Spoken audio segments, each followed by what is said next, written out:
नमस्कार दोस्तों, सीसी के इस लाइव डिसेट लेक्चर में आप सभी का एक बार फिर से स्वागत है। मित्रों, जैसा कि आप सब जानते हैं, अपने पिछले सेशन में हमने समास के भेद इस पर चर्चा शुरू की थी। बताना चाहेंगे कि आज भी हम समास के भेद इस विषय पर चर्चा करेंगे और उन भेदों का वर्णन आज करेंगे जिन्हें हम अपने पिछले सेशन में पूरे नहीं कर पाए। तो बताना चाहेंगे आज के सेशन में हम बात करेंगे ख़ास तौर पर तत्पुरुष समास पर। और इस व्याख्यान के लिए एक बार फिर से हमारे साथ हमारे स्टूडियो में मौजूद हैं doctor Kanta Bhatia. Doctor Kanta Bhatia associate professor हैं भारती कॉलेज के संस्कृत विभाग में। आप सभी से साझा करना चाहेंगे, इन्होंने बहुत सी किताबें लिखी हैं, कई शोध इन्होंने लिखे हैं और उम्मीद करते हैं कि इनका ये जो एक्सपीरियंस है ये हम सभी के लिए कारगर साबित होगा। तो आइए तहे दिल से स्वागत करते हैं डॉक्टर कांता भाटिया का। डॉक्टर भाटिया, आपका एक बार फिर से स्वागत है। धन्यवाद गीतिका जी। तो मित्रों, शुभ प्रातः और दिवाली के दिन हैं और आप सब व्यस्त होंगे, उत्सव प्रिय हैं सभी मनुष्य, परंतु उसके साथ साथ हम ज्ञान की भी वृद्धि करना चाहेंगे। तो मैंने एक आरंभ किया था विषय समास पर। समास, जैसा कि मैंने पिछले व्याख्यान में बताया कि भाषा को सुंदर बनाने में, भाषा को रोचक बनाने में समास का उपयोग अत्यंत महत्वपूर्ण है। इसलिए समासों को समझना, क्योंकि यदि हम समास समझ नहीं पाएंगे तो हम समास विग्रह करके उस भाषा के अर्थ को नहीं जान पाएंगे। तो इसी कड़ी में मैंने समास के 5 भेद बताते हुए अव्ययी भाव समास के विषय में आपको संक्षेप में जानकारी दी। देखिए मित्रों, ये संक्षेप में मेरा कहने का तात्पर्य ये है कि पाणिनि अष्टाध्यायी के आधार पर यदि हम करना चाहें पाणिनि अष्टाध्यायी के सभी सूत्रों को और सूत्रों पर लिखे गए जो भाष्य हैं, वार्तिक हैं, यदि हम उनको सबको लेंगे तो ये तो जीवन भर, जीवन पर्यंत भी समाप्त नहीं होगा। इसलिए मेरा सिर्फ केवल ये बताना अनिवार्य होता है कि आपको ये एक गाइडेंस मिल जाए, आपको पता चल जाए कि हमें किस प्रकार से अध्ययन करना है और समास के विषय में हमें एक जानकारी संक्षिप्त प्राप्त हो जाए। इसको ये मत समझ लीजिएगा कि यही समास विषय है, समास का विषय अत्यंत विस्तृत है। अव्ययी भाव समास पे मैंने कुछ जानकारी आपको दी थी और अब मैं आपके सामने समास का एक भेद तत्पुरुष, उसके विषय में बताना चाहूँगी। हालांकि मैंने इस विषय पे आरंभ किया था पिछले व्याख्यान में, तत्पुरुष क्या होता है, इसमें मुख्य गौण का क्या संबंध होता है। पुनः मैं आपको इसमें थोड़ी सी जो पहले बताई हुई जानकारी है वो बताने के बाद मैं नया आरंभ करूंगी। तो तत्पुरुष समास, इसकी पहचान के लिए हमें इसकी परिभाषा एक सामान्य रूप में समझनी होगी कि जिस समास का उत्तर पद प्रधान हो और पूर्व पद गौण हो, उस समास को हम तत्पुरुष समास कहते हैं। अब हम यदि तत्पुरुष समास पर चर्चा करना आरंभ करें तो हमें उसको 4 भागों में बांटना होगा। मेरी दृष्टि में अगर मैं उसको 4 भागों में बांटकर उसकी व्याख्या करती हूँ तो वो अधिक सरल हो जाएगा समझने में। तो सबसे पूर्व तो हम उसको करेंगे कि समास विधायक सूत्र बताएंगे। पहला हमारा काम है कि तत्पुरुष समास जिन सूत्रों से होता है उन पर चर्चा करना आवश्यक है। उसके बाद क्योंकि समास में 2 या 2 से अधिक पदों में समास होता है तो हमारे पास तत्पुरुष समास में किस पद का पूर्व प्रयोग होना चाहिए, इस विषय पर भी चर्चा आएगी। तो इस पर भी सूत्र हैं। तो मेरा दूसरा जो कार्य होगा वो आपको ये बताना होगा कि पूर्व प्रयोग संबंधी सूत्र कौन से हैं। उसके अतिरिक्त यदि मैं कहूँ कि समास में विभक्ति लोप होता है, मैंने पहले भी बताया कि जैसे ही हम समास करते हैं तो समास करने के बाद सुपो धातु प्रातिपदिकयों से विभक्तियों का लोप करते हैं। तो विभक्ति लोप संबंधी सूत्र भी हैं। कहीं पर विभक्ति लोप हो जाता है, कहीं पर अपवाद के रूप में विभक्ति लोप नहीं होता। तो मेरा तीसरा कार्य ये होगा कि विभक्ति लोप संबंधी सूत्रों से आपको परिचित कराना। और उसके अतिरिक्त जो चौथा मेरा विषय होगा वो है समासांत प्रत्यय संबंधी सूत्र। तत्पुरुष समास में समास के अंत में कुछ प्रत्यय लगते हैं जिन्हें समासांत प्रत्यय कहते हैं और वो कौन से प्रत्यय होते हैं, कब लगते हैं, इसके विषय में मैं आपको बताऊंगी। तो सबसे पहले मैं आपको बताऊंगी तत्पुरुष समास संबंधी सूत्र कौन से हैं। तत्पुरुष समास, जैसा कि बताया कि इसमें पूर्व पद में विभक्ति भिन्न होती है और परवर्ती पद में विभक्ति भिन्न होती है। प्रथमा विभक्ति अगर पूर्व पद में होती है तो यद्यपि वो भी तत्पुरुष समास कहलाता है, परंतु वो तत्पुरुष समास का एक अन्य भेद कर्मधारय या फिर अगर संख्यावाचक पूर्व पद है तो वो द्विगु बन जाता है। इसलिए मैं आपको व्यधिकरण तत्पुरुष के बारे में ही बताऊंगी, जिसमें पूर्व पद उसमें भिन्न विभक्ति है, प्रथमा से भिन्न। तो इस दृष्टि से यदि देखी जाए तो समास तत्पुरुष समास है उसके 6 भेद हो जाएंगे। एक आपका पहला है उसमें से कर्म तत्पुरुष, जिसको कि हम द्वितीय तत्पुरुष समास कहते हैं। द्वितीय तत्पुरुष समास के विषय में मैंने पूर्व व्याख्यान में आपको बताया था और मैं अब पुनः एक बार सूत्र बता देती हूँ। द्वितीया श्रितातीत पतित गतात्यस्त प्राप्ता पन्नैहि। इस सूत्र के अनुसार पहला पद द्वितीयांत हो और दूसरा पद श्रित अतीत पतित गत, जो ये सूत्र में दिए हुए पद हैं उनमें से कोई होता है तो दोनों में मिलाकर तत्पुरुष समास हो जाता है। देखिए इस सूत्र में अगर आप देखेंगे तो आपको लगेगा कि केवल द्वितीयांत का इन्हीं पदों के साथ समास होता है, तो भाषा में तो अन्य भी पद प्रयुक्त होते हैं। तो यहाँ आपको हर बार ये ध्यान रखना पड़ेगा कि पाणिनि ने एक सूत्र दिया है सहसुपा, तो सहसुपा सूत्र की अनुवृत्ति यहाँ पर प्राप्त होनी जरूरी है। योग विभाग के द्वारा तभी अर्थ होगा कि द्वितीयांत का सुबंत के साथ समास होता है और दूसरा अर्थ होगा द्वितीयांत का श्रित आदि के साथ समास होता है, तब हम भाषा में प्रयुक्त होने वाले शब्दों में समास बता पाएंगे। यहाँ पर भी एक प्रश्न उठता है कि द्वितीयांत का सुबंत के साथ समास होता है, तो क्या द्वितीयांत का किसी भी सुबंत के साथ समास हो सकता है? तो वहां पर हमें समर्थ पद विधि सूत्र का ध्यान रखना पड़ेगा, जिसके अनुसार जब दो पदों में सामर्थ्य होगा तभी उनमें समास हो पाएगा। तो इस सूत्र के उदाहरण मैंने आपको पहले बता दिए हैं। इसके अतिरिक्त इस सूत्र में और भी समास संबंधी नियम हैं जिनके विषय में मैं आपको बताना चाहूंगी। जैसे एक है वार्तिक है गम्यादि नाम उपसंख्यानम। तो यहाँ इसके अनुसार यदि गम्य आदि पद बाद में है तो द्वितीयांत का उनके साथ समास हो जाएगा। ये बताने की आवश्यकता, इसको पृथक रूप में देने की आवश्यकता इसलिए पड़ी क्योंकि पूर्व सूत्र में इनका प्रयोग नहीं है।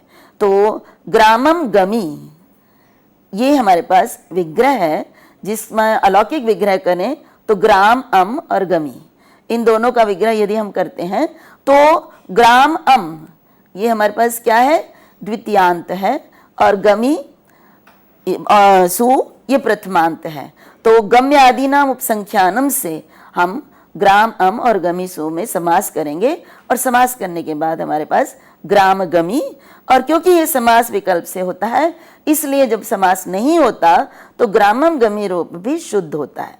देखिए जो लोग संस्कृत में लिखते हैं उनके लिए ये जानकारी आवश्यक है कि ये आवश्यक नहीं कि आपको अगर ग्रामम गमी ग्राम में जाने वाला अगर इसका संस्कृत में समास करके रूप नहीं आता तो आप इसका प्रयोग वाचम भाषा में नहीं कर पाएंगे, ऐसी बात नहीं है। आप ग्रामम गमी भी प्रयुक्त कर सकते हैं। इसके अतिरिक्त है खट्वा क्षेपे। अब खट्वा क्षेपे यहाँ पे खट्वा सुबंत है, हिंदी में इसका अर्थ है खाट जिस पर लेटा जाता है। अब यहाँ पे खट्वा इस यदि ये द्वितीयांत होगा सुबंत तो और क्षेपे क्षेप अर्थ होगा। क्षेप का अर्थ होता है स्तुति या निंदा, तो निंदा वास्तव में निंदा ही अर्थ होता है। तो यदि हम इस अर्थ में इसका प्रयोग करते हैं तो तत्पुरुष समास होता है। जैसे खट्वा रूढ़ो, इसमें खट्वाम आरूढ़, यहाँ पे खट्वा रूढ़ो जो शब्द है ये पद है, ये जब बनता है तो ये निंदा अर्थ में होता है। जैसा कि दोस्तों आपको पता है कि गुरु शिष्य परंपरा में ब्रह्मचारी आश्रमों में रहकर शिक्षा प्राप्त करते थे। तो जब ब्रह्मचारी आश्रम में रहकर उनको शयन करना है तो वो उनको भूमि पर ही शयन करना होता है। लेकिन शिक्षा समाप्त किए बिना अगर कोई ब्रह्मचारी खटवा खाट पर बैठ जाता है या लेट जाता है तो वो एक निंदा अर्थ में होता है। तो यहाँ पर निंदा अर्थ में खटवा अम इस सुबंत का आरूढ़ सु के साथ समास हो जाता है और खटवा रूढ़ो ये निंदा अर्थक पद बन जाता है हमारा। अब यहाँ पर एक सूत्र पाणिनि ने दिया प्राप्ता पन्ने च द्वितीयया। उन्होंने कहा कि प्राप्त और आपन्न इन सुबंतों का द्वितीयांत के साथ समास होता है। आप अगर देखेंगे द्वितीयाश्रितातीत पतित गतात्यस्थ इत्यादि सूत्र, उसमें भी प्राप्त और आपन्न के साथ द्वितीयांत का समास कहा गया है। तो यहाँ पर एक शंका उत्पन्न होती है कि यदि प्राप्त और आपन्न का द्वितीयांत के साथ समास पहले ही कह दिया गया है, तो यहाँ पुनरावृत्ति करने की पाणिनि को क्या आवश्यकता है। तो भाषा में हम देखते हैं कि हमें रूप प्राप्त होता है प्राप्त जीविका और आपन्न जीविका। यदि हम द्वितीयाश्रितातीत सूत्र द्वारा समास करेंगे तो हमारा विग्रह है जीविकाम प्राप्तः और जीविकाम आपन्नः। तो जीविकाम ये द्वितीयांत है और आपन्न सो ये प्रथमांत है। तो यदि हम द्वितीयाश्रितातीत से करेंगे तो हमारे लिए जीविका ये उपसर्जन होने के कारण इसका पूर्व प्रयोग होगा। प्रथमा निर्दिष्टम समास से उपसर्जनम से उपसर्जन संज्ञा किसकी होगी?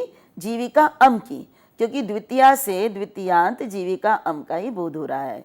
तो वहाँ पर जीविका आपन्न जब हम करेंगे या जीविका प्राप्त करेंगे तो जीविका का पूर्व प्रयोग होके जीविका प्राप्त बनेगा, लेकिन भाषा में प्रयुक्त है प्राप्त जीविका। तो प्राप्त जीविका बनाने के लिए ये सूत्र देने की आवश्यकता पड़ी, क्योंकि इसमें प्राप्ता पन्ने में प्रथमा है। तो प्राप्ता पन्ने में प्रथमा है और इसके द्वारा प्राप्त और आपन्न इन दो पदों का बोध हो रहा है इसमें समास में। तो इससे मैंने बताया था कि जिसका प्रथमा भक्ति द्वारा प्रयुक्त पद के द्वारा जिसका ज्ञान होता है उसी की उपसर्जन संज्ञा होती है और उसी का पूर्व प्रयोग होता है। तो इसका अर्थ ये हुआ कि प्राप्त का पूर्व प्रयोग अगर हमें करना है और वही करना है, शुद्ध रूप है, तो इसके लिए भिन्न सूत्र देने की आवश्यकता पड़ी। इसीलिए द्वितीयांत को बाद में रखा है और प्राप्त को पहले रखा है। तो इसकी निष्पत्ति प्राप्त जीविका और आपन्न जीविका की तभी हो पाती है जब हम इसका पूर्व प्रयोग करते हैं प्राप्त का, और वो पूर्व प्रयोग तभी हो सकता है जब हम प्रथमा निर्दिष्टम समास से उपसर्जन से हम प्राप्त को पहले लगाते हैं। तो ये दोस्तों अभी मैंने आपको बताया कि श्रितातीत आदि के अतिरिक्त भी ऐसे सूत्र हैं जिनके द्वारा द्वितीयांत का समास होता है। तो दूसरा जो समास का भेद है वो है करण तत्पुरुष, जिसको हम दूसरे शब्दों में तृतीया समास भी कहते हैं। अब देखिए मित्रों, करण तत्पुरुष जैसा कि नाम से ही पता चल रहा है और तृतीया तत्पुरुष कि इसमें पहला पद तृतीयांत होना चाहिए और दूसरा सुबंत होना चाहिए, वो कोई भी हो सकता है। तो यहाँ पे इसके लिए समास का सूत्र है जिसके विषय में मैंने पिछले सूत्र में चर्चा आरंभ की थी और कुछ मैंने आपको बताया था, तो उसी को मैं आगे बढ़ाती हूँ। और उस सूत्र है आपका तृतीया तत्कृतार्थेन गुणवचनेन। इस सूत्र का अर्थ है कि तृतीयांत का तत् एक सर्वनाम शब्द है और तत् आया है तृतीया के लिए। तृतीया के लिए तत् संज्ञा के स्थान पर जो सर्वनाम जो प्रयुक्त होते हैं उन्हें सर्वनाम कहते हैं। तो तृतीया इसके स्थान पर अब हमने तृतीया ना कहकर तत् कह दिया। तो सूत्र का अर्थ है कि यदि पहला पद तृतीयांत हो तो उस तृतीयांत का तत्कृत मीन्स उस तृतीयांत के अर्थ के द्वारा किए गए गुणवाचक सुबंत के साथ समास होता है। ये मैं इसको सूत्र को दो भागों में विभक्त करूंगी। अर्थेन को मैंने अलग कर दिया, सब गुणवचनेन को मैंने कृत के साथ लगाया, तब अर्थ बनेगा। तो अर्थ क्या हुआ कि तृतीयांत पहला होना चाहिए पद और उस तृतीयांत का जो अर्थ होता है उसके द्वारा किए गए गुणवाचक सुबंत के साथ समास होता है। ये मैं आपको उदाहरण के द्वारा समझाऊंगी। जैसे उदाहरण के लिए शंकुला खंडा में जब मैं समास विग्रह करती हूँ तो इसका अर्थ है शंकुलया खंडा, अर्थात शंकुला के द्वारा किया गया खंड। तो यहाँ शंकुला टा और खंड सु है। ये मैं पिछले व्याख्यान में बता चुकी हूँ, लेकिन मैंने उतना विस्तार से समझाया नहीं था समय के अभाव में, इसलिए मुझे एक बार पुनः इसको लेने की आवश्यकता पड़ रही है। तो शंकुला टा खंड सु, तो शंकुला टा ये तृतीयांत है, तो तृतीयांत का समास होगा। लेकिन ये जो खंड है खंड सु ये क्या है? ये गुणवाचक है, ये तो सभी को पता है कि वो टुकड़ा जो शंकुला के द्वारा किया गया हो तो ये गुणवाचक है। लेकिन ये जो गुणवाचक खंड है ये किया किसके द्वारा गया है? ये जो तृतीयांत है उसका अर्थ शंकुला, तृतीयांत क्या है? शंकुला टा। और शंकुला टा का अर्थ क्या है? कि एक ऐसा द्रव्य जो जिसके तेज धार हो और जिससे काटा जा सकता है। तो ये खंड उसी के द्रव्य के द्वारा किया गया है जो कि शंकुला टा का अर्थ है। तो इसका मतलब है कि शंकुला टा का खंड सु के साथ इसलिए समास हुआ है क्योंकि शंकुला टा अर्थात शंकुला एक द्रव्य के द्वारा ये जो खंड सु है खंड किया गया है।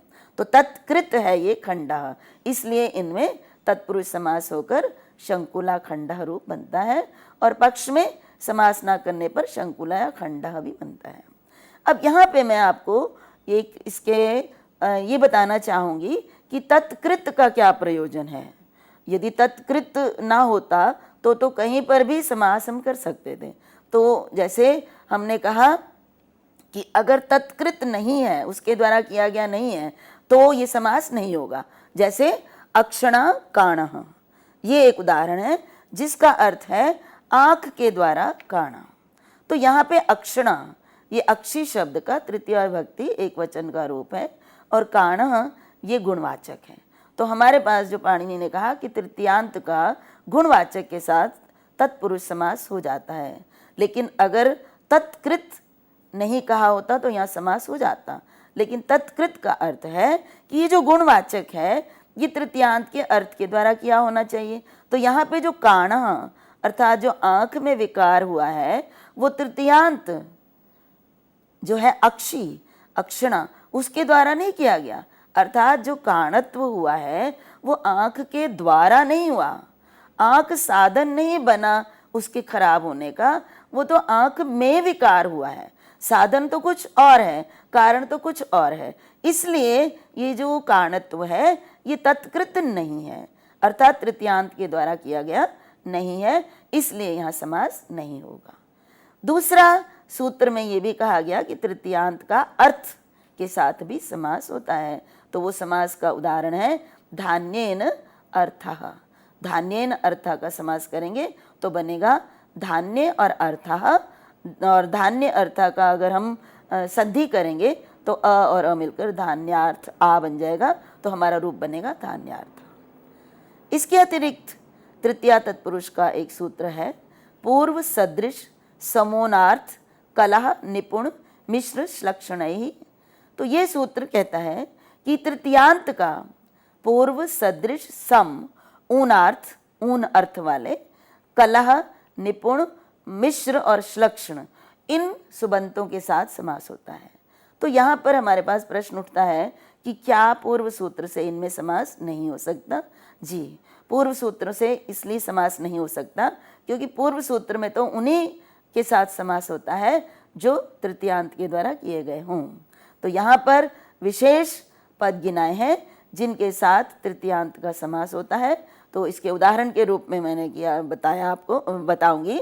मास पूर्वः, तो मास पूर्वः मासेन पूर्वः, तो मास टा पूर्व सु, तो मास टा तृतीयांत है और उसके बाद पूर्व सु है जो सूत्र में पहले ही स्थान पर निर्दिष्ट है, पूर्व के साथ समास होता है। तो यहाँ पर तृतीया समास होने पर मास पूर्व रूप बनता है। अब मित्रों, अभी जो हमने अभी तक जो दोनों सूत्र किए हैं उनमें हमने देखा कि सुबंत के साथ ही समास होता है।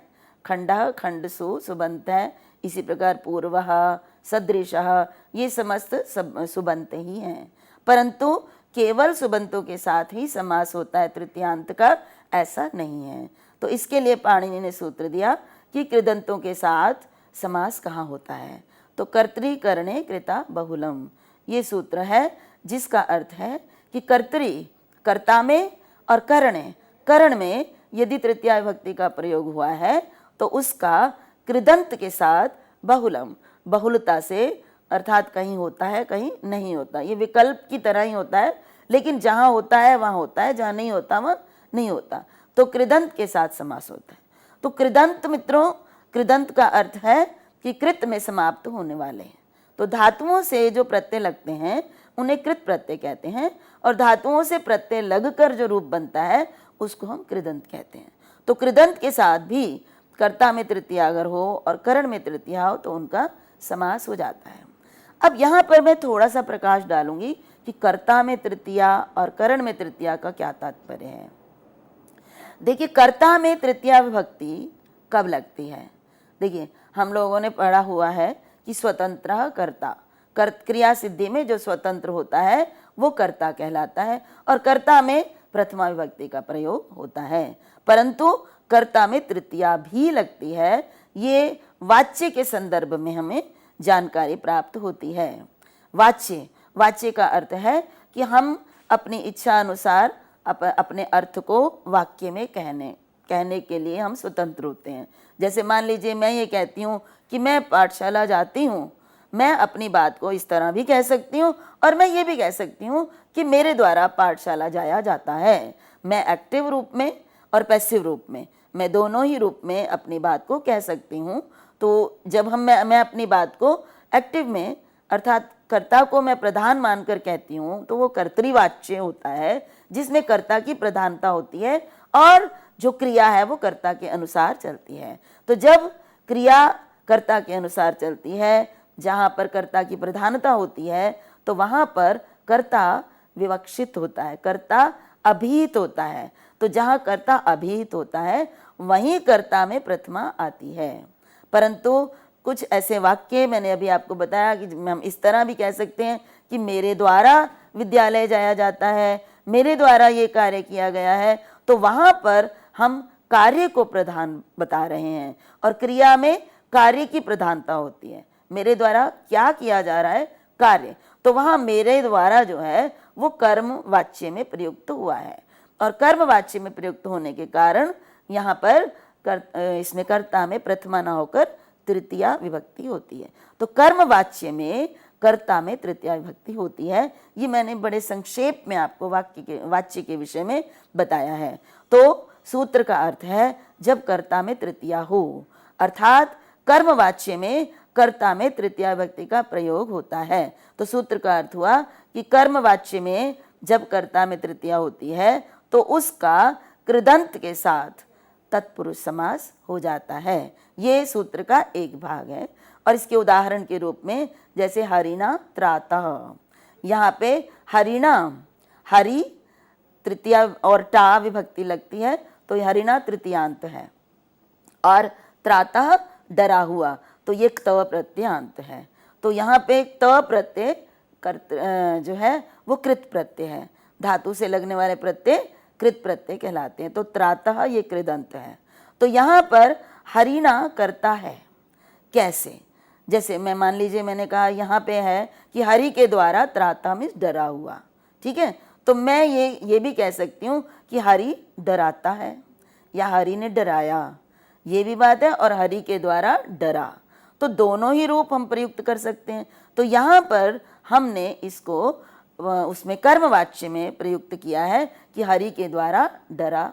तो यहाँ पर हरि के द्वारा ये है तो कर्ता, लेकिन ये कर्ता तृतीयांत में होगा, क्योंकि मैंने बताया कि कर्मवाच्य में कर्ता में तृतीया विभक्ति होती है। तो यहाँ पर हरिणा में जो तृतीया विभक्ति है वो किस में तृतीया है? कर्ता में तृतीया है, इसलिए इसका त्रातः के साथ कृदंत के साथ समास हो जाता है और हरि त्रातः ये रूप बनता है। अब हमारा सूत्र का दूसरा भाग है करणे, कि यदि करण में तृतीया विभक्ति है तो उसका भी कृदंत के साथ समास होता है। करण की परिभाषा कारक प्रकरण में बताई गई है साधक तमम करणम, जिसका अर्थ है कि क्रिया सिद्धि में जो सबसे अधिक सहायक होता है उसको हम करण कहते हैं। जैसे मैंने कहा कि नखैः भिन्नः, ये उदाहरण है। नखैः भिन्नः का अर्थ होता है कि जो नाखूनों से काटा गया हो। तो काटने का साधन क्या है? नख। नख नाखूनों से काटा जाता है, नख कर्ता नहीं हो सकते। कर्ता का अर्थ है जो काटने वाला है, लेकिन जिस साधन से काटा गया है, अलग किया गया है, वो नख है।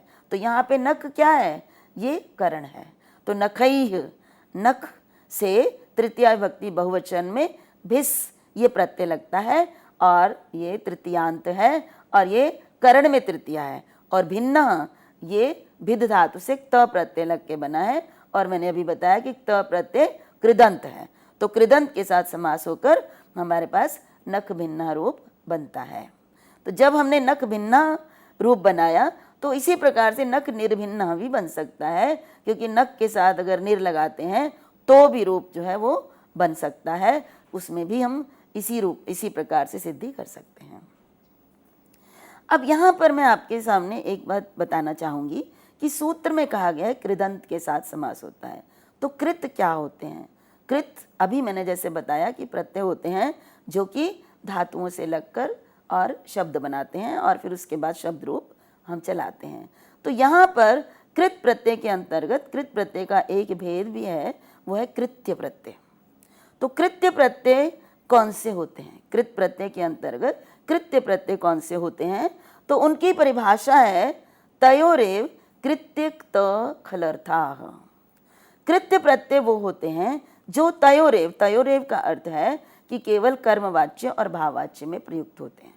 तो कर्मवाच्य और भाववाच्य में जो प्रत्यय लगते हैं धातुओं के साथ वो कृत्य प्रत्यय कहलाते हैं।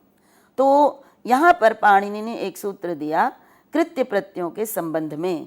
कृत्य प्रत्यय तो बहुत सारे हैं जो भी कर्मवाच्य में लगते हैं, तो प्रत्यय है, उसके बाद तव्य, तव्य, अनियर, क्त, ये सारे प्रत्यय कृत्य प्रत्यय कहलाते हैं जो कि कर्मवाच्य में प्रयुक्त होते हैं। तो यहाँ पर उन पाणिनि ने एक सूत्र दिया कि कृत्यई अधिकार्थ वचने। इसका अर्थ है कि उन कृत प्रत्ययों के साथ तृतीयांत का समास होता है जो अधिकार्थ के लिए प्रयुक्त हों। अधिकार्थ का अर्थ है स्तुति निंदा फलकम अधिकार्थ वचनम। अधिकार्थ का अर्थ होता है कि जो स्तुति अर्थ या निंदा अर्थ में प्रयुक्त हों उसे अधिकार्थ वचन कहते हैं। तो स्तुति या निंदा अर्थ में अगर प्रयुक्त होते हैं तो तब तृतीयांत का कृत्य प्रत्यय के साथ समास होता है। इसका मतलब है कि प्रत्येक कृत्य प्रत्यय के साथ समास नहीं होता, जबकि कर्तृकरणे कृता बहुलम सूत्र के अनुसार हर कृदंत के साथ समास हो सकता था। तो हम इसको उसके अपवाद के रूप में लेंगे कि सभी कृत्य प्रत्ययों के साथ नहीं, अपितु तृतीयांत का उन्हीं कृत्य प्रत्ययों के साथ समास होगा जिनका अर्थ स्तुति या निंदा होगा। जैसे उदाहरण के लिए वात छेद्यम, यहाँ पे वात छेद्यम, इसका विग्रह है वाता छेद्यम। तो वात टा और छेद्यम छिद धातु से यद प्रत्यय लगकर छेद्यम बनता है और ये कर्मवाच्य में ही लगता है और ये कृत्य प्रत्यय है। तो यहाँ पर वात छेद्यम इसका अर्थ है कि वायु द्वारा ही जिसको उड़ा लिया जाए, वायु जरा जिसको काट तोड़ दिया जाए। तो यहाँ पर ये निंदा अर्थ में भी माना जा सकता है, स्तुति अर्थ में भी माना जा सकता है कि वो इतना सूक्ष्म है कि उसे हवा भी उसको जो है वो नुकसान पहुंचा सकती है। और इसी को हम स्तुति अर्थ में भी ले सकते हैं कि इतना कोमल है कि इसे वायु के द्वारा भी, वायु से भी इसको चोट पहुंच सकती है। तो ये अर्थ है इसका। और इसी प्रकार से एक अर्थ है काकपेया। काकपेया काका, काके भी पेया, मतलब कि किसी नदी के लिए है कि इतनी छोटी है, इतना, या नदी या कोई पात्र ले लीजिए कि उसमें इतना कम पानी है कि वो कौवा ही उसको पी सकता है, या उसे स्तुति अर्थ में भी कह सकते हैं कि उसमें इतना पानी भरा हुआ है कि कौवा भी जाके उसको पी सकता है। तो ये स्तुति और निंदा परक अर्थ हैं जिसमें कृत्य के साथ समास होता है।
मित्रों, अब मैं आपके सामने संप्रदान तत्पुरुष या चतुर्थी तत्पुरुष इस विषय में चर्चा करूंगी। चतुर्थी तत्पुरुष के लिए सूत्र है चतुर्थी तदर्थार्थ बलिहित सुख रक्षितैः। और इस सूत्र का अर्थ है कि चतुर्थ्यंत का तदर्थ तद यहाँ पे चतुर्थी के लिए ही आया है सर्वनाम के रूप में। और मैं इस सूत्र को दो भागों में विभक्त करूंगी और तब मैं इसका अर्थ आपके सामने बताऊंगी। एक तो चतुर्थी तदर्थ मैं अलग करूंगी और उसके बाद चतुर्थी अर्थ बलि हित सुख रक्षितैः, ये इसका दूसरा भाग है। तो सबसे पहले मैं बताऊंगी कि चतुर्थ्यंत का तदर्थ का अर्थ है चतुर्थ्यंत के अर्थ के लिए जो सुबंत हो उसके साथ समास होता है। इसे मैं और अधिक स्पष्ट करूंगी कि पहला पद चतुर्थ्यंत होना चाहिए और जो दूसरा पद है वो चतुर्थ्यंत के अर्थ के लिए प्रयुक्त होना चाहिए। जैसे उदाहरण के लिए मैंने कहा यू पाए दारू। अब यू पाए दारू, अब दारू शब्द का अर्थ है लकड़ी और यूप शब्द का अर्थ जानना एक संस्कृतज्ञ के लिए भी और एक सभी के लिए अनिवार्य है कि यूप किसे कहते हैं। देखिए, वैदिक काल में यज्ञ हवन प्रतिदिन हुआ करते थे, तो यज्ञ में जो बलि के लिए जो स्तंभ गाड़ा जाता था भूमि में उसको हम यूप कहते हैं। और यूप जो है वो एक विशेष प्रकार की लकड़ी से बना होता है। तो यहाँ पर यूपाए मीन्स यज्ञ स्तंभ के लिए, दारू मीन्स लकड़ी। तो यहाँ पर यूपाए चतुर्थी विभक्ति में है और दारू प्रथमा विभक्ति में है। तो चतुर्थ यदि मैं इसका पहले अलौकिक विग्रह करूं तो यूपटा और दारू सु, ये अलौकिक विग्रह होगा। अब यहाँ पे सूत्र में कहा गया कि चतुर्थ्यंत का समास होता है, तो ये यूपाए ये चतुर्थ्यंत है, ठीक है। और चतुर्थ्यंत का समास जिसके साथ होता है वो सुबंत या उस सुबंत का अर्थ चतुर्थ्यंत के लिए होना चाहिए। तो यहाँ पर जो दारू है ये लकड़ी, ये किसके लिए है? चतुर्थ्यंत यूप के यूपाए के अर्थ के लिए, ये जानना जरूरी है। चतुर्थ्यंत के लिए है ये तो बहुत ही जो है आपको अर्थ सही नहीं देगा।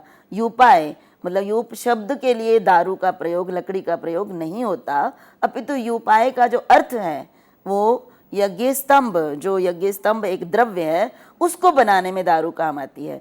तो यूपाए का अर्थ अर्थात यज्ञ का जो स्तंभ है उसके लिए दारू का प्रयोग होता है। इसलिए यहाँ पे जो चतुर्थ्यंत है इसका दारू के साथ इसलिए समास हो जाएगा क्योंकि ये दारू चतुर्थ्यंत के अर्थ के काम आती है, उसके लिए प्रयुक्त होती है। यहाँ पर इसीलिए कहा गया कि इन दोनों पदों में प्रकृति विकृति भाव होना चाहिए। प्रकृति विकृति, प्रकृति मीन्स एक तो उसका कारण है और विकृति मीन्स दूसरा उसका विकार है। अब यूप विकृति है और दारू जो है वो प्रकृति है, अर्थात लकड़ी का कोई आकार वाकार नहीं होता। लकड़ी हम तोड़ के लाते हैं तो लकड़ी को जब तोड़ के काट के जब उसको यूप बना दिया जाता है तो वो लकड़ी की विकृति होता है। तो दारू और यूपाए दोनों में प्रकृति विकृति भाव है, इसलिए इन दोनों में समास होकर यूप दारू सिद्ध हो जाता है।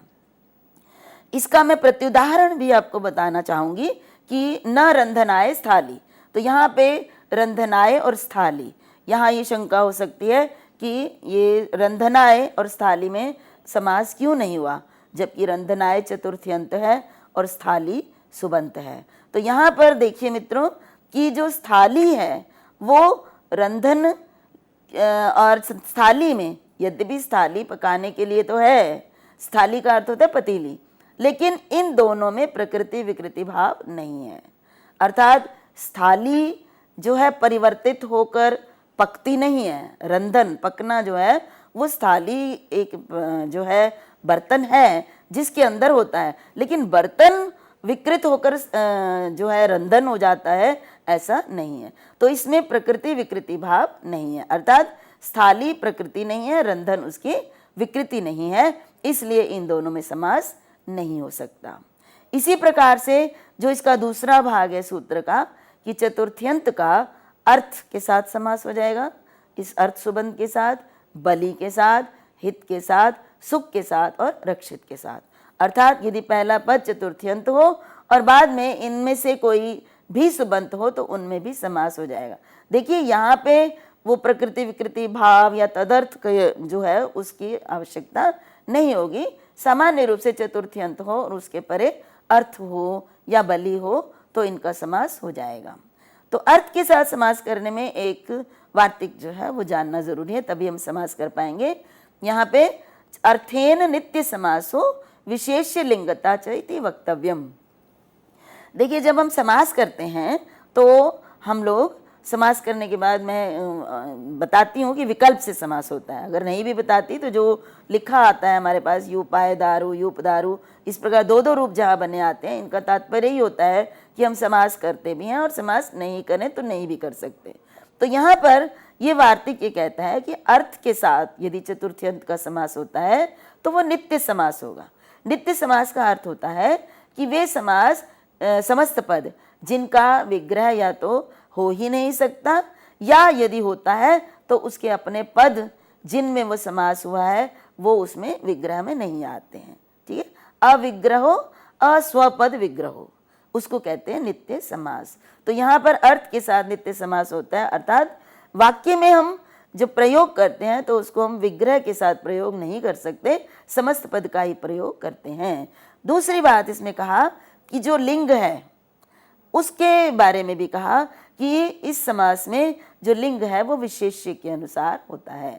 अब तत्पुरुष समास में हमने ये पढ़ा है कि पर्वत लिंगम द्वंद्व तत्पुरुषयो, द्वंद्व और तत्पुरुष समास में जो लिंग निर्धारण है वो परवर्ती पद के अनुसार होता है। परंतु यहाँ पे यदि हम चतुर्थ्यंत का अर्थ सुबंत के साथ समास करते हैं तो वो जो विशेष्य है, अर्थात जो वाक्य में जब हम उसको प्रयुक्त करते हैं तो जिसके विशेषण के रूप में हमने प्रयुक्त किया उसके अनुसार उसका लिंग होता है। जैसे द्विजाय, जो द्विजाय अयम, तो जब मैं कहती हूँ द्विजाय अयम तो इसको जब मैं समास करती हूँ तो द्विजार्थ बनाने के बाद जो विभक्ति लगेगी अंत में वो स्त्रीलिंग होगा, पुल्लिंग होगा या नपुंसक लिंग होगा, वो निर्धारण करेगा अयम। तो अयम पुल्लिंग है इसलिए मैंने कहा द्विजार्थ। इसी प्रकार यदि मैं द्विजार्थ इयम बनाती हूँ, द्विजाय इयम, तो यहाँ पे जब मैं समास करने के बाद विभक्ति लगाऊंगी तो इयम ये स्त्रीलिंग है तो मैं द्विजार्था लगाऊंगी, तो मुझे द्विजार्था का प्रयोग करना पड़ेगा। अब मित्रों मैं आपके सामने अपादान तत्पुरुष के बारे में बताऊंगी। अपादान तत्पुरुष जिसको पंचमी तत्पुरुष भी कहते हैं। एक प्रश्न आपके मन में हो सकता है कि अपादान तत्पुरुष और पंचमी तत्पुरुष में क्या समानता है या क्यों कहा। देखिए अपादान एक कारक है और अपादान में पंचमी भक्ति का प्रयोग होता है, तो चाहे हम इसको कहें अपादान तत्पुरुष या पंचमी तत्पुरुष ये एक ही बात है। तो पंचमी तत्पुरुष समास करने के लिए हमारे पास सूत्र है पंचमी भयेन। इस सूत्र का अर्थ है कि पहला पद यदि पंचमी विभक्ति में समाप्त होने वाला हो और दूसरा भय सुबंत हो तो इन दोनों के स्थान पर तत्पुरुष समास विकल्प से हो जाता है। जैसे उदाहरण के लिए चौरात भयम, तो यहाँ पे चोर शब्द से पंचमी भक्ति का प्रयोग है और भय शब्द से सु का प्रयोग है। तो जब मैं इसका अलौकिक विग्रह करती हूँ तो चोर और पंचमी विभक्ति का एक वचन का रूप है तो एक वचन में ngसी लगता है, तो चोर ngसी और भयम नपुंसक लिंग है, भय सु प्रथमा विभक्ति एक वचन में। तो ये पंचम यंत है चोर ngसी और भय सु भयवाचक सुबंत है, इसलिए इन दोनों में समास हो जाएगा और समास होने के बाद चोर भय और पंचम्यंत चोर इसकी उपसर्जन संज्ञा होगी और इसका पूर्व प्रयोग होने पर चोर भयम रूप बनेगा। अब यहाँ पर इन्होंने कहा कि सूत्र में कि पंचम्यंत का भयवाचक सुबंत के साथ ही समास होता है, मतलब भय इस सुबंत के साथ ही समास होता है। परंतु अब हमारे पास एक वार्तिक है जिसने कहा कि भयभीत भीति भीभि इति वाच्यम। इसका अर्थ है कि यदि पहला पद पंचम्यंत हो और उसके बाद भयभीत ये सुबंत हो, भीति हो या भी हो तो इनके साथ भी सुबंत का समास हो जाता है। जैसे मैं कहूँ चौरात भयभीता, तो चोर भयभीतः ये भी समास हो सकता है, या चोरात भीति, तो चोर भीति ये समास भी हो सकता है। केवल भय इस सुबंत के साथ ही नहीं, इनके साथ भी समास हो सकता है। अब मैंने जो ये आपको दोनों बताए हैं समास, ये आपने देखा होगा तो ये सुबंतों में ही है। बाद वाला पद भी सुबंत होना चाहिए। तो क्या तत्पुरुष का ये जो भेद है पंचमी तत्पुरुष, या ये केवल 2 सुबंतों में ही होता है या कि अन्य में भी होता है? तो इसके लिए सूत्र है कि स्तोकांतिक दूरार्थ कृच्छ्राणिक तेन। इस सूत्र के अनुसार त प्रत्ययांत के साथ भी समास हो जाता है। त प्रत्यय कृदंत है, तो इसका अर्थ है ना कि सुबंत के अतिरिक्त कृदंत के साथ भी समास हो जाएगा पंचमी तत्पुरुष, परंतु वो किस परिस्थिति में होगा ये जानना हमारे लिए आवश्यक है। तो इन्होंने कहा कि स्तोक, अंतिक, दूर अर्थ वाले और कृच्छ, इन सुबंतों का त प्रत्ययांत सुबंत के साथ समास हो जाएगा। तो स्तोक, और ये भी है कि ये स्तोक, अंतिक और दूर अर्थ वाले सुबंत और कृच्छ ये पंचमी में समाप्त होने चाहिए। पंचमी में समाप्त होंगे तो इनका सुबंत के साथ समास हो जाएगा, तो कृदंत के साथ समास हो जाएगा। अब देखिए यहाँ पे इसका अर्थ ये हुआ कि अन्य जो भी पंचम्यंत सुबंत होंगे उनका त प्रत्यांत के साथ समास नहीं हो पाएगा, केवल इन्हीं का हो पाएगा जो इन सूत्र में दिए गए हैं।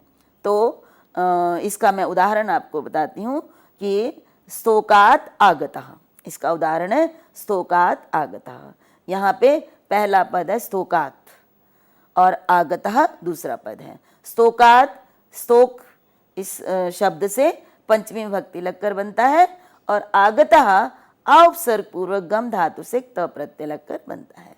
तो हमारे पास सूत्र था कि स्तोक पहला ही पद है, तो स्तोक के साथ यदि वो पंचमी विभक्ति में समाप्त हो रहा है तो त प्रत्यांत के साथ समास हो जाएगा। तो यहाँ पर स्तोक ngसी आगत सु, इस अलौकिक विग्रह में स्तोक ngसी का आगत सु के साथ समास प्राप्त हो जाता है, क्योंकि स्तोक ये पंचम्यंत है और आगत त प्रत्यांत है। अब यहाँ पे जब हम समास करते हैं तो समास करते ही हमारे मस्तिष्क में ये आ जाता है कि समास करने के बाद कृत तद्धित समासाश्रय से प्रातिपदिक संज्ञा होती है, और प्रातिपदिक संज्ञा होने के कारण हमें तुरंत सुपों का लोप करना आवश्यक होता है। तो हमारे पास ngसी, स्तोक में जो पंचमी भक्ति लगती है ngसी, उसका लोप भी प्राप्त होता है, और आगत सु में जो प्रथम है उसका लोप भी प्राप्त होता है। तो परंतु भाषा में जब हम देखते हैं तो हमारे पास पंचमी भक्ति के लोप का प्रयोग नहीं होता। तो भाषा में प्रयोग को सिद्ध करने के लिए एक सूत्र दिया पाणिनि ने, पंचम्या स्तोक आदिभ्य। इसका अर्थ है कि स्तोक आदि जो सुबंत होते हैं उनके साथ जो पंचमी भक्ति लगी होती है, समास करने पर उनका लोप नहीं होता। तो ये अपवाद है किसका? सुपो धातु प्रातिपदिकयोः से, कि प्रातिपदिक के सुपों का लोप होता है और समास एक प्रातिपदिक है। तो यहाँ पे स्तोकाद, स्तोक ngसी, जो ngसी पंचमी भक्ति है उसका लोप नहीं होगा।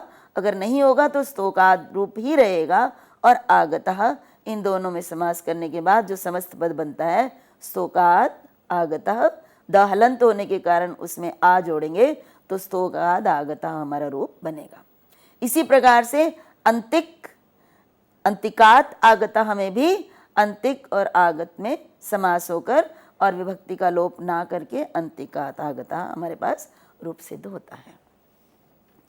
अब हम आपको बताएंगे संबंध तत्पुरुष अर्थात षष्ठी तत्पुरुष समास। अब षष्ठी तत्पुरुष समास, जैसा कि शब्द इससे पता चल रहा है समास से कि इसमें पहला पद षष्ठी अंत होना चाहिए। जो भी पद पहला होता है उसके अनुसार ही उस समास को मैंने नाम दिया है। तो षष्ठी तत्पुरुष समास के लिए सूत्र है षष्ठी। षष्ठी केवल मात्र एक ही पद है इसमें जो प्रथमा विभक्ति में समाप्त होता है, षष्ठी नदी के समान। तो इस सूत्र का अर्थ है कि षष्ठ्यंत अर्थात षष्ठी विभक्ति में समाप्त होने वाले सुबंत का किसी भी सुबंत के साथ समास हो जाता है और उसको हम तत्पुरुष समास कहते हैं। जैसे उदाहरण के लिए राज्ञः पुरुषः राजपुरुषः। तो यहाँ पे राज्ञः ये षष्ठी विभक्ति में समाप्त हो रहा है और पुरुषः ये भी सुबंत है जो प्रथमा में समाप्त हो रहा है। तो ये दोनों ही सुबंत हैं, पहला षष्ठ्यंत है और दूसरा प्रथमांत है। तो दोनों में षष्ठी सूत्र द्वारा तत्पुरुष समास हो जाएगा। तो तत्पुरुष समास जब हम करते हैं तो सबसे पहले हम इसको विग्रह जब करेंगे तो विग्रह होगा राज्ञः का राजन ngस और पुरुषः का पुरुष सु। तो ngस षष्ठी विभक्ति है और पुरुषः प्रथमा है, सु है। तो दोनों विभक्तियों का समास करने के बाद हम लोप कर देंगे उपसर्जन संज्ञा होने के कारण, और ngस का उसका सुपधातु प्रातिपदिकयों से हम विभक्तियों का लोप कर देंगे। तो हमारे पास बचता है राजन और पुरुष। और राजन पुरुष, राजन के न का न लोपः प्रातिपदिका अंतस्य से लोप करके राजपुरुष ये रूप बनता है। और जब हम प्रयोग करते हैं तो राजपुरुष में सु की उत्पत्ति और प्रथमा एक वचन में सु को रू और खरव सान्य विसर्जनीय से विसर्ग करने के बाद हमारे पास राजपुरुषा रूप सिद्ध होता है। तो इसी प्रकार से इसका हमारे पास एक और भी नियम है, याजक आदिभिश्च। तो यहाँ पे याजक आदि सुबंतों का भी समास होता है सुबंत, षष्ट्यंत सुबंत के साथ। अब यहाँ पे याजक आदिभिश्च ये कहने की क्या आवश्यकता है? क्या षष्ठी सूत्र द्वारा षष्ट्यंत का सुबंत के साथ समास नहीं होता, समास हो जाता है? तो क्या वहाँ इस सूत्र की प्राप्ति नहीं होती? हाँ जी, वहाँ यहाँ पर याजक आदिभिश्च कहने की आवश्यकता इसलिए पड़ती है क्योंकि याजक ये कृदंत है। यज धातु से नुवल प्रत्यय बना लगाकर याजक बनता है, तो ये कृदंत है।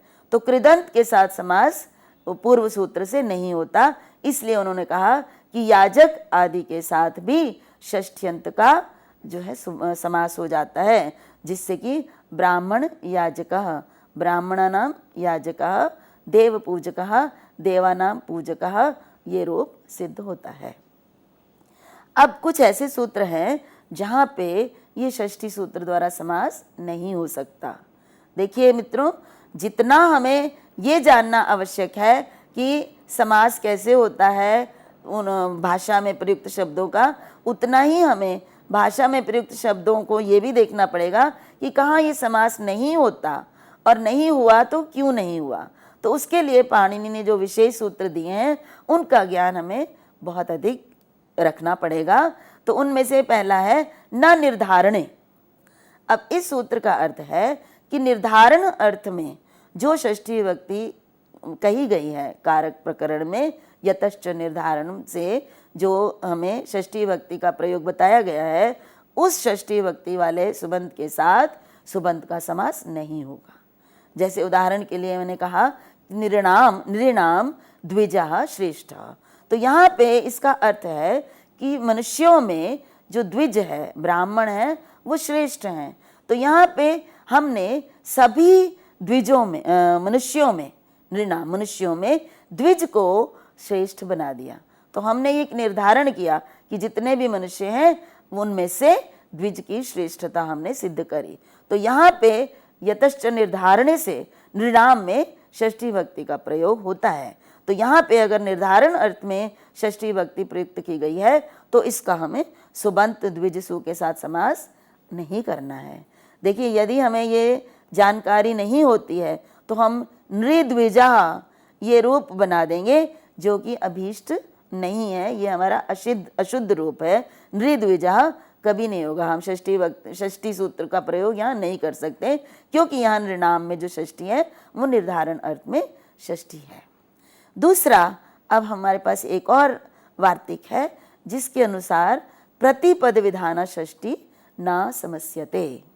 इसका अर्थ है कि प्रतिपद विधाना अर्थात प्रत्येक पद को मानकर जो षष्ठी विभक्ति कही जाती है कारक प्रकरण के द्वारा, उस षष्ठी विभक्ति में समाप्त होने वाले सुबंत का समास नहीं होता।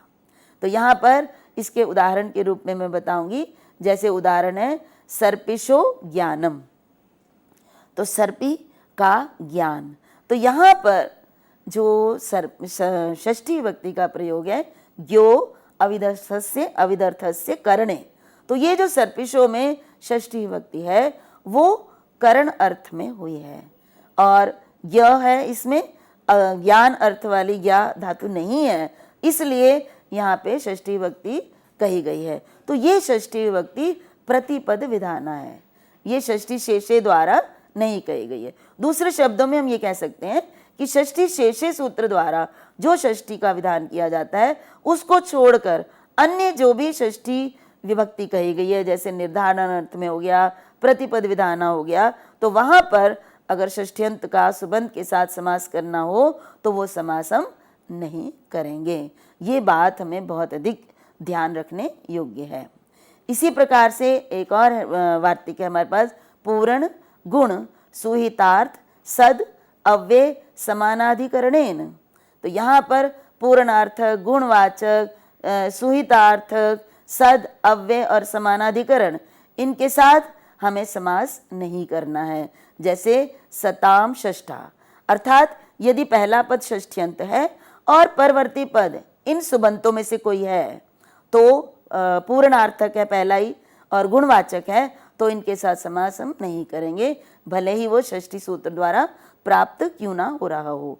जैसे उदाहरण के लिए सताम षष्ठा, तो यहाँ पे सताम षष्ठ्यंत है, लेकिन इसका जो परवर्ती पद है षष्ठा, जिसका अर्थ है छठा, तो ये पूर्ण संख्या वाला है, पहला दूसरा तीसरा ये पूर्ण संख्या वाले शब्द होते हैं, तो यहाँ पे इन दोनों में समास नहीं होगा।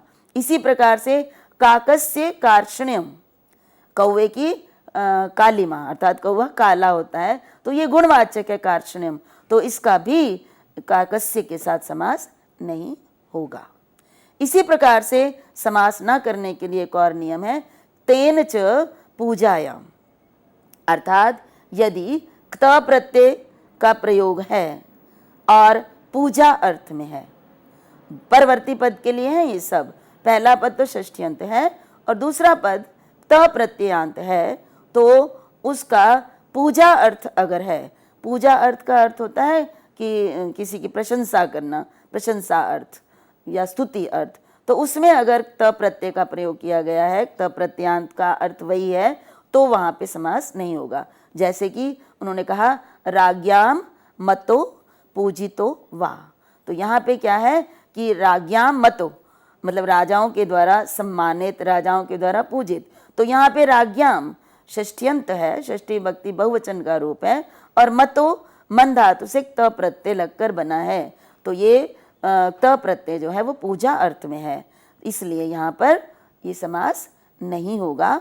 तो समास ना होने पर समस्त पद नहीं प्रयुक्त होता, केवल राज्ञाम मत रूप ही बनता है।